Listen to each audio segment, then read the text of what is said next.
Alright guys, 8:09 p.m. Right, November 25, 24. Wait lang guys, nagpisa pa ko ukuan. Nagpisa pa ko.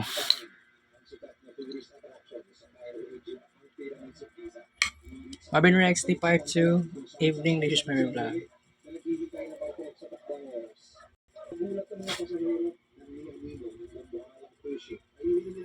Bangus, boneless. Mga onta guys.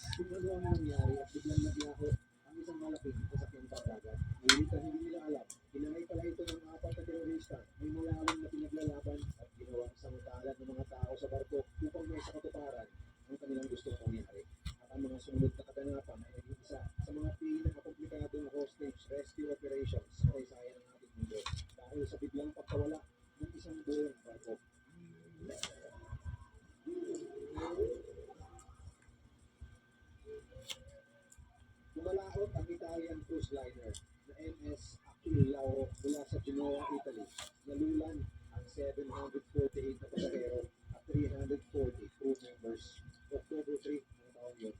Ang cruise ship na ito ay nakatakdang bumiyahe sa loob ng 12 araw papunta sa iba't ibang parte ng Italy, Egypt at Israel. Naging maayos at matiwasay naman ang mga unang araw ng holidays. Napakakalmado ng karagatan at napakaganda ng panahon ng mga araw niyo. Subalit sa panglimang araw na hindi inaasahang pangyayari na malaganap sa Achille Lauro na lubos na ipakagulat hindi lamang ng mga pasahero kundi pati na rin ng buong mundo.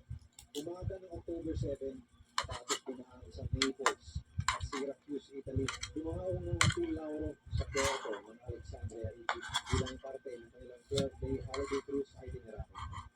Ang pasahero ng barko ang bumaba upang sumakay ng mga bus papunta sa mga sikat na pyramids ng Cairo, nilayong ang halos 220 kilometers mula sa Pantalan.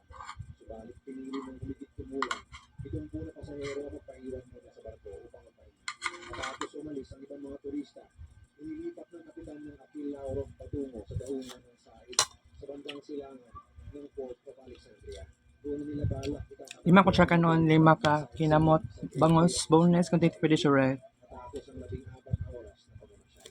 Subalit nang nakabalik na ang mga pasahero at hanggang alas 10 ng gabi, laking gulat na lang ang mga turista na ang tanging nasa kanilang harapan ay isang bakanteng pantalan.